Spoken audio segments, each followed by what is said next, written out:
Գանք նրան, թե ինչ է տեղի ունեցել 2018-ին այլ տեսանկյունից, հա, այսինքն վերցնենք փաստեր, դնենք իրար կողք ու այսպես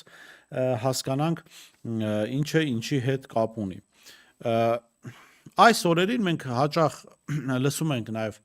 մեղադրանքներ, որ 2018-ին Հայաստանի Հանրապետական կուսակցությունը կամ նախորդ իշխանությունները եղել են միակ կամ առաջին ընդդիմադիրները Նիկոլ Փաշինյանի իշխանության, որի տարբերություն իրենց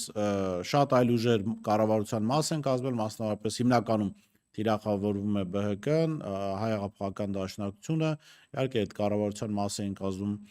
Հանրապետություն կուսակցությունը, Լուսավոր Հայաստանը,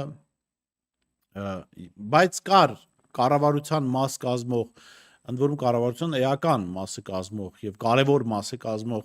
մի կուսակցություն, որը չէր երևում, եւ հիմա այդ կուսակցությունը շատ հանգիստ մեղադրում է բոլորին։ Ես ամենևին ԲՀԿ-ին, ՀՅԴ-ին կամ առավել եւս Հանրապետությանը, Լուսավոր Հայաստանին պաշտպանելու որևէ նպատակ չունեմ,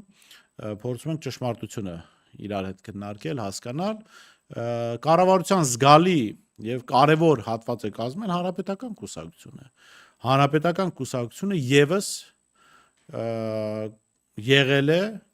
կոալիցիոն կառավարության մաս, չերևացող մասն է եղել։ Կամ եթե Հանրապետական կուսակցությունը չէ, առնվազն Սերժ Սարգսյանը եղել է կառավարության,